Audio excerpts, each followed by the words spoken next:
नमस्कार दोस्तों, आज हम लोग डिप्रेशन पर चर्चा करेंगे, जिसको हिंदी में उदासी के नाम से जाना जाता है। और ये अभी के समय में, इस आधुनिक युग के समय में ये काफ़ी व्यापक रूप से ये बीमारी फैला हुआ है। आज आए दिन हम लोग सुनते हैं, पेपर में पढ़ते हैं कि फलना जगह कोई आत्महत्या कर लिया, उस जगह आत्महत्या कर लिया, युवक आत्महत्या कर लिया, बेरोजगार आत्महत्या कर लिया, कोई महिला आत्महत्या कर लिया। तो ये जितनी भी आत्महत्या की जो घटनाएं होती है, इसके पीछे जो मूल कारण होता है वो है डिप्रेशन। और ये आज के युग में जो तड़क भड़क भाग दौड़ का जो हमारा जो ज़िंदगी है, कंपटीशन का जो ज़िंदगी है, उसी के वजह से ये बीमारी फैलता जा रहा है। तो आज हम लोग डिप्रेशन पर चर्चा करेंगे, जानने का प्रयास करेंगे कि आखिर डिप्रेशन ये जो बीमारी है ये होता कैसे है, डिप्रेशन किसे कहते हैं, पहचानने का क्या तरीका है, और अगर किसी को डिप्रेशन हो जाए तो उसको हम कैसे उसके साथ व्यवहार करेंगे। और अंत में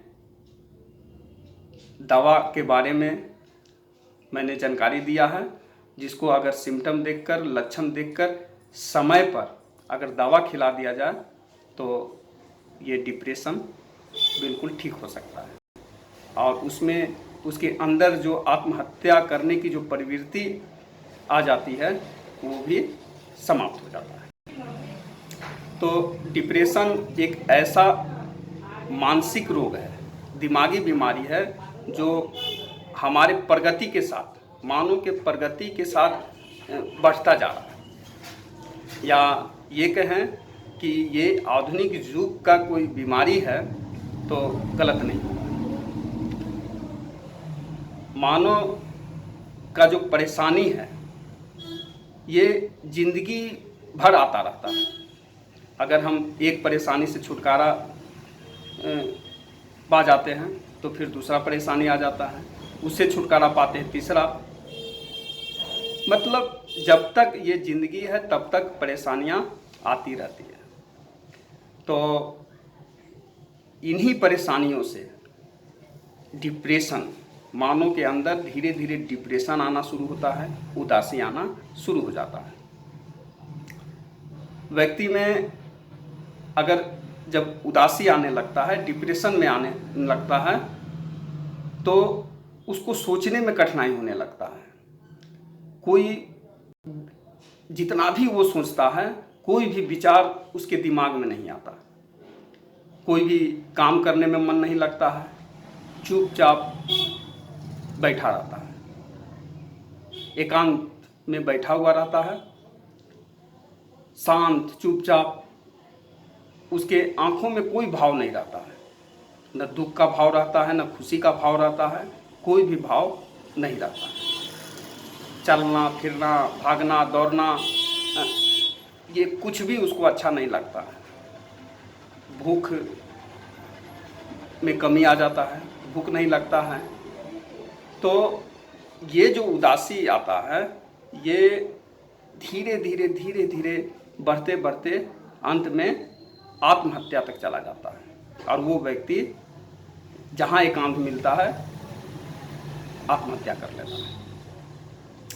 तो उदासी जो होता है, डिप्रेशन जो होता है, वो मुख्य रूप से इसमें 3 भ्रम पाए जाते हैं। पहला जो होता है वो है रोग का भ्रम, दूसरा होता है स्वयं अपराधी का भ्रम, और तीसरा होता है उत्पीड़न का भ्रम। रोग का भ्रम, जब किसी व्यक्ति को ये महसूस लगता है कि उसके शरीर में कोई रोग है, बीमारी है, कहीं दर्द दे रहा है, इसका भ्रम होता है, जबकि वह स्वस्थ होता है, ठीक ठाक रहता है, फिर भी उसको कोई ना कोई बीमारी का भ्रम हमेशा बना हुआ रहता है। दूसरा भ्रम होता है स्वयं अपराधी का। अगर कोई घटना घट जाए, घर में कोई किसी की मृत्यु हो जाए, या कोई भी घटना घट जाए, तो उसको लगता है कि उस घटना के लिए वो स्वयं उत्तरदायी है। ये भ्रम उसके अंदर पैदा हो जाता है। तीसरा होता है उत्पीड़न का। उत्पीड़न का जब भ्रम पैदा हो जाता है तो उस व्यक्ति में ये संदेह करता है कि फलना आदमी मेरा पीछा कर रहा है, फलना आदमी हमको मार देगा, या उसको कोई कुछ खाने के लिए देता है तो लगता है कि वो कुछ उसमें मिलाकर दिया है, मार देगा। तो इस तरह का उत्पीड़न का भ्रम पैदा हो जाता है। तो मुख्य रूप से ये 3 भ्रम डिप्रेशन वाले पेशेंट में देखने के लिए मिलता है। पहला है रोग भ्रम, दूसरा है स्वयं अपराधी का भ्रम, और तीसरा है उत्पीड़न का भ्रम। उदासी में जब रोगी आ जाता है तो चिड़चिड़ा हो जाता है, हमेशा अकेला रहना पसंद करता है, लोगों से मिलना जुलना बंद कर देता है।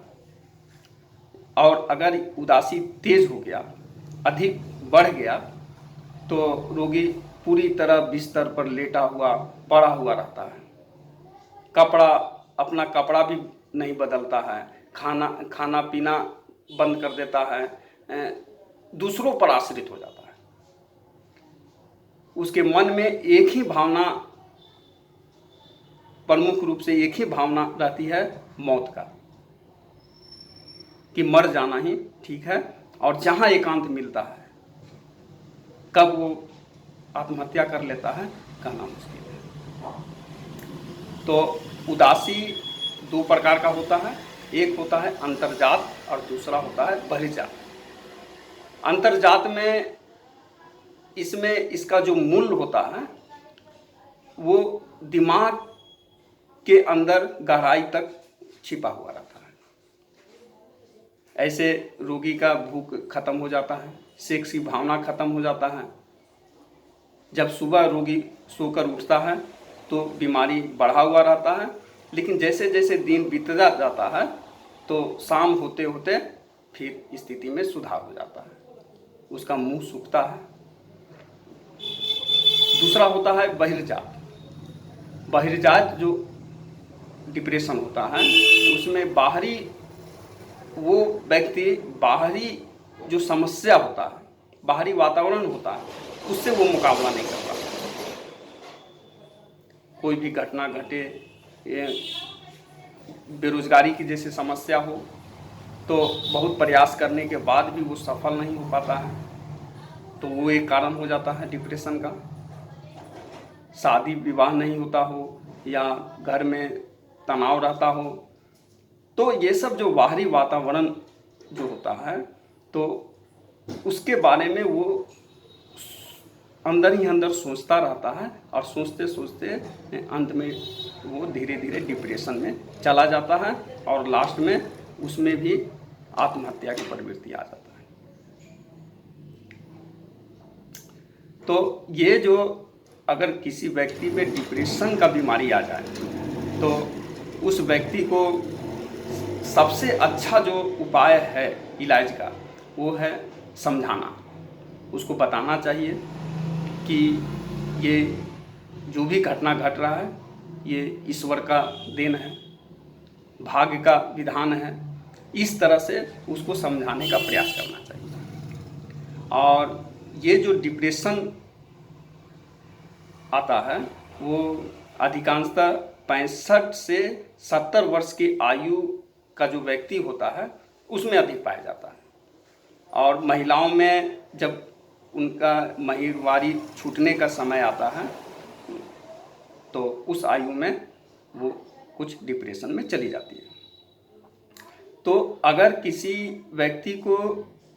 अगर कोई व्यक्ति डिप्रेशन में चला गया हो तो उसको ठीक करने के लिए होम्योपैथ में बहुत अच्छी दवा है, और उसका सिम्टम देखकर अगर दवा दिया जाए तो बिल्कुल ठीक हो जाता है। तो पहला है होम्योपैथ दवा में लेकेसिस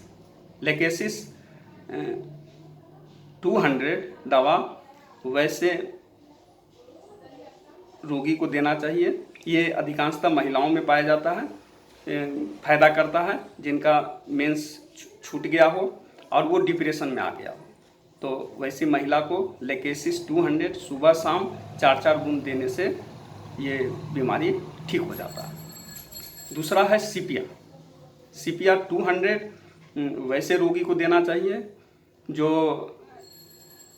किसी भी चीज़ में रुचि नहीं लेता, यहाँ तक कि वो जिससे प्यार करती है उसमें भी रुचि नहीं लेती है, तो वैसे व्यक्ति को सुबह शाम सीपिया 200 4-4 बूंद देने से ठीक हो जाता है।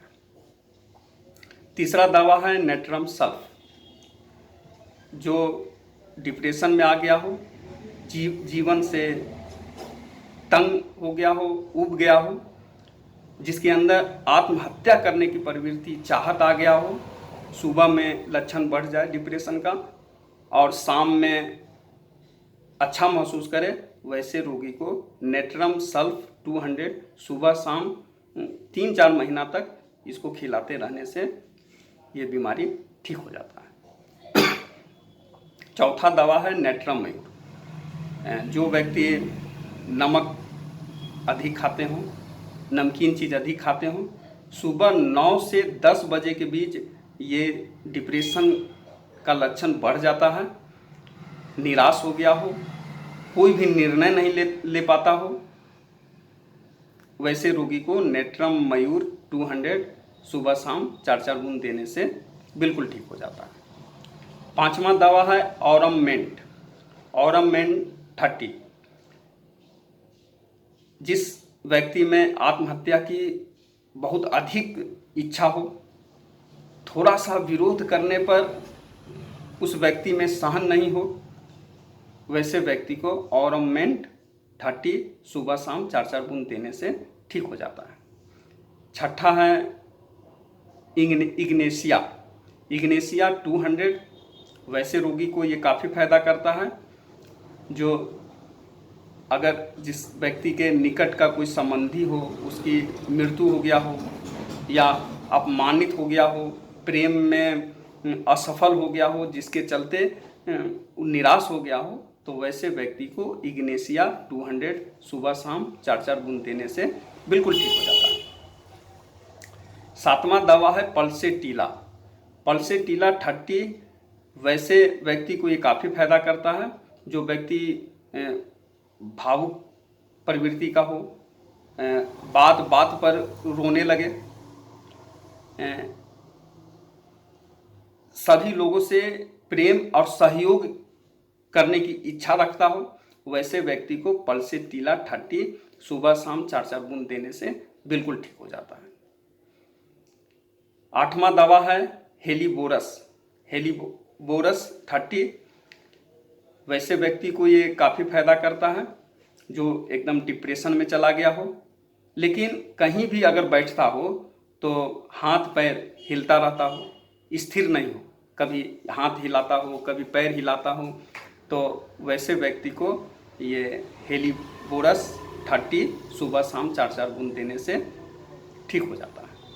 और 9वां दवा है कैलकेरिया कार्ब। वैसे रोगी को ये काफ़ी फायदा करता है जो बैठा बैठा छोटी छोटी बातों पर